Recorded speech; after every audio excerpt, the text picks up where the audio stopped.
Welcome back to yet another event guide. We have arrived at the first event of August, being Play That Beautiful Sound, that will run from August 9th to August 15th. And this event is in the Mysterious attribute and is our first mixed event in quite some time, with the focus character being Toya, with the supporting cast of Anne, Kanade, Saki, and Matthew. Arriving with the event is 2 exchange shop cards, with Saki taking the 2-star slot. Saki's card is called Nostalgic Forehand Performance, and she is a scorer skilled card in the Happy attribute. And due to her Happy attribute, she will see use in one future event, being Happy Enjoy Music, that will run from October 31st to November 8th. In the gacha for this event is Ichika, Saki, and Honami, meaning of course that the Saki from the exchange shop is of lower gameplay value, as Saki is available with a 70% bonus for Happy Enjoy Music. And taking the 3-star slot is Matthew with her card Ticket Serendipity. Matthew is a pure attribute perfect locker skill card with the skill name The Peace Music Brings. And due to Matthew's pure attribute, she has no future usability as it currently stands on the Japanese server. These 2 cards will become available once the event opens through the event exchange shop for the standard exchange shop prices. But obviously they are not the only cards being added with the event, as we also have the event gacha Blue World Orchestra running between August 9th and August 17th. This is a standard permanent gacha, meaning it abides by standard permanent gacha rules. Meaning there is a pity bar, there is a 3% chance for a 4-star, and the gacha uses the green stickers and vouchers. In addition, there are 3 new cards being added who are considered the focus cards of this event, meaning they will grant a 70% event bonus during event team building. And these cards will share the event attribute, being Mysterious. In addition, Anne and Toya are without any future usability as it currently stands on the Japanese server, so I will skip this section for those cards. But starting us off with the focus character of the event, we have Toya and his card Shared Admiration. Toya is a scorer skill card with the skill name An Unexpected Smile, and scorer skill cards will grant you a 100% score bonus for 5 seconds at talent level 1. With Toya's new costume being called Whale Orchestra.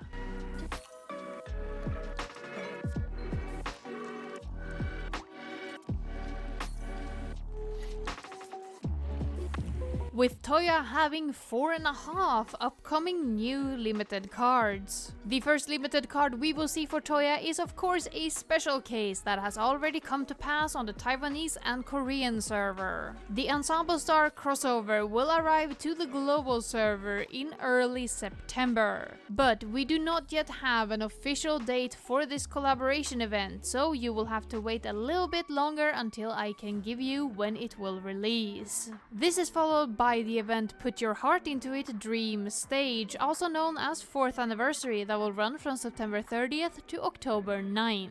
Then there's quite a big gap before Toya gets another standard limited costume. Toya will show up in the event Aim Higher and Higher, that will run from May 31st to June 7th. With his final standard limited card coming from the most recent event, Competitive Fire, that will run from July 31st to August 6, 2026. With Toya's semi-limited card of course coming from the second WAYYYY Bad Squad World Link event, Turning Pain into Drive, that will run from April 8th to April 20th.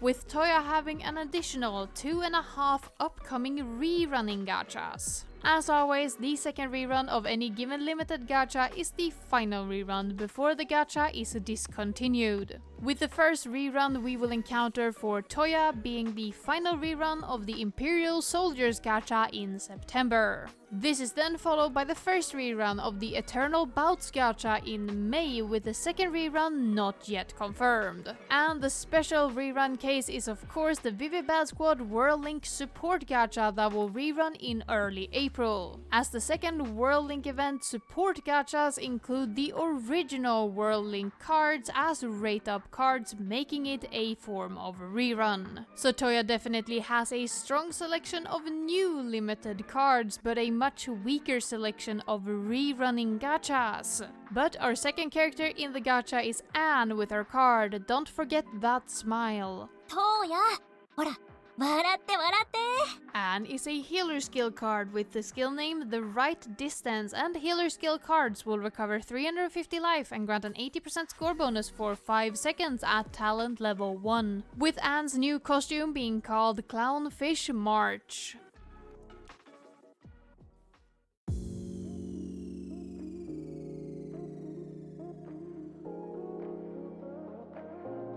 And Anne has 2.5 upcoming limited cards. The first card we will encounter for Anne comes from the event Unfading Wishing, where she has her Bloom Festival exclusive card, meaning she will only be available between December 31st and January 4th. This is then followed by Anne joining Toya in the event Competitive Fire that will once again run from July 31st to August 6th. With her semi-limited card coming from the Vivi Bad Squad World Link event Turning Pain into Drive, once again running from the 8th of April to the 20th of April. With Anne having 3.5 upcoming reruns. The first rerun we will encounter will actually start alongside this event, being the final rerun of the New Year's Divine Beast Gacah, available between August 7th and August 16th. Which is then followed by the final rerun of the Fluttering Maidens Gacah in November.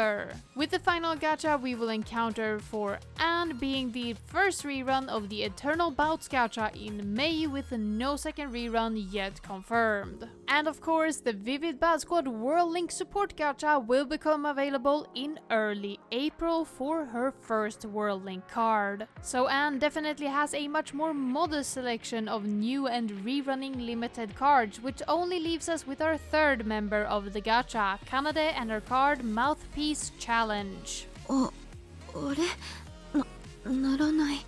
Kanade is also a healer skill card with the skill name Lucky Hands, and healer skill cards will once again recover 350 health and grant an 80% score bonus for 5 seconds at talent level 1, with Kanade's new card being called Penguin Waltz.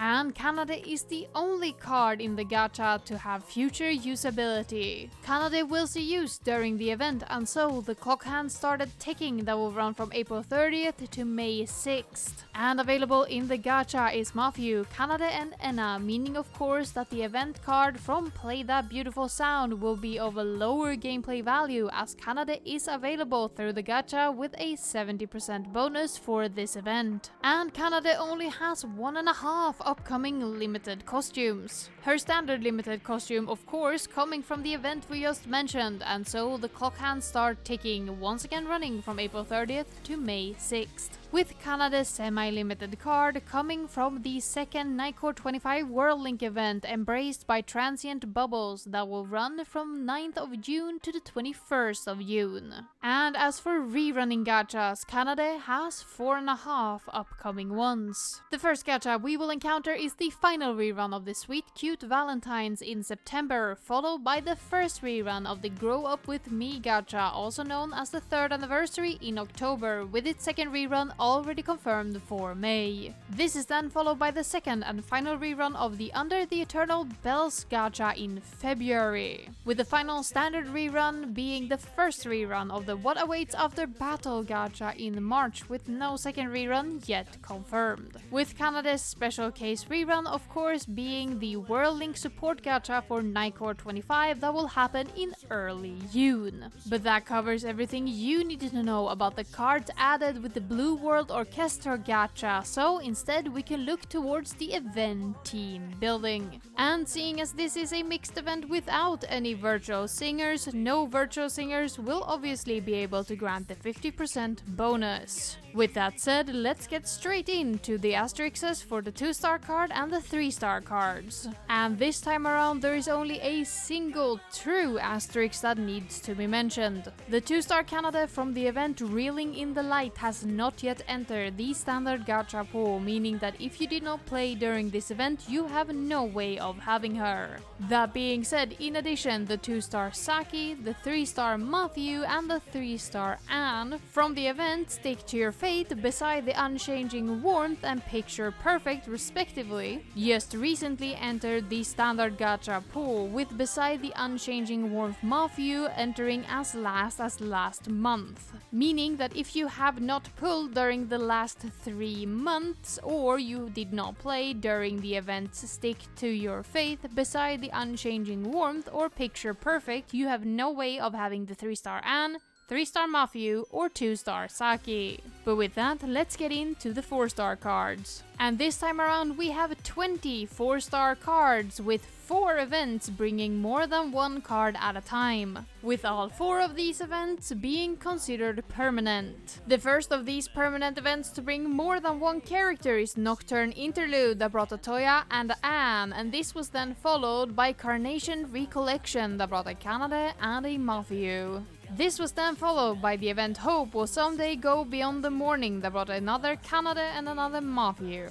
With the final permanent event bringing more than 1 character being Farewell My Mask, also known as the 9-Core-25 second Arc-Ender event, bringing yet another Kanade and Mafia. Which leaves us with 9 remaining cards, 4 of which are limited, 1 of which is semi-limited, and 4 which are permanent. The first limited card we saw is the Colorful Festival exclusive Kanade card from the first half anniversary of the game. This was then followed by the Anne from the event Happy New Year's Lion Dance Robo New Year's Show, which was then followed by the Toya from the Never Give Up Cooking event. And capping us off is the Saki from the event Bustling Cafe Re, with the semi-limited card coming in the form of Mafia's first Worldling card from the event Sunken Shadows, leaving us with only the 4 remaining permanent card, with the first one coming from the event Stella After the Rain being the Saki, which was then followed by the Toya from the event The Legend Still Vivid. After this we saw another Saki from the event Live with Memories, with our final card in the 4-star roster coming from the event The Vivid Old Tale being the Anne. And that is our final 4-star selection for this event, but of course we also have some bonus card in the form of the birthday cards. This time around there are 3 available birthday cards, including the 1st year Mafia, the 3rd year Saki, and the 3rd year Anne. And this is our final event team building roster. And my genuine only complaint for this event team building is the fact that the 3-star Mafia entered the standard gacha pool like last month. Otherwise, this is a very well-rounded roster for the event team building, with a majority permanent 4-star cards that covers all of the characters at least once, with the cards coming from a slew of different gachas, and the limited cards that are available are pretty high profile, such as Lion Dance and Imperial Soldier for Anne and Toya respectively. So I really don't have much more to say about the event team building other than it being really solid for once, which feels especially rare when it comes to mixed events. And I genuinely hope that all players, new or old, can reach the 250 event bonus from having all 5 characters match the attribute, and that late game players can reach that coveted 300% event bonus without any major issues. But with that, once the event concludes, we will see an Afterlife, with the Afterlife being available between August 15th and August 16th. Participating during this allotted time period will grant you 300 crystals and a stamp, the stamp being of Toya this time, called Welcome. And since it is a mixed event, there is no commissioned song. But with that, we have covered everything you needed to know about the event Play That Beautiful Sound. I feel like this is a very cute event with a lot of great ideas when it comes to the aesthetic of the cards. I am also very happy that for once all 3 of the cards in the gacha stick to the aesthetic and the card art style that is specific for this event. I genuinely can see why people love this event so much, even if it can feel a bit like a filler event when you look at it towards the other events being currently released. And if I personally had the crystals, I would be pulling from this event because both the Anne and the Toya costumes are just so adorable. But that's enough of my opinions. I wanna hear what you guys feel about this event. Do you feel as fondly about this event as I do, or maybe you feel like this is just a filler event that you don't really care for? I always love to hear all of your opinions down in the comments, and while you're down there typing away, make sure that you're subscribed, have rung the bell, left a like, and maybe even share this video video with a friend, as all of these things help me immensely in my continued growth as a channel. Finally, I want to extend a massive thank you to all of my Patreon supporters for continuously supporting me in my endeavors of becoming the best guide channel available. With an extra big and warm thank you to all of my append players, being Bambi, Charlie Toyism, Gabby Z, Helen P001 Star, Katie, Mia Marie 21, Opal Siren, Petrish, Ramaru, Shino Empire, Shoop, Snobby Hickory, and Veritas Uwu. All of you guys are truly amazing no matter which tier you support me on, and if you wanna join them in supporting me that little bit extra to make my dream of becoming a full-time creator more of a reality, you can check out the link to my Patreon down in the description. But with that, I have kept you here far long enough. Let's get out of here for the week.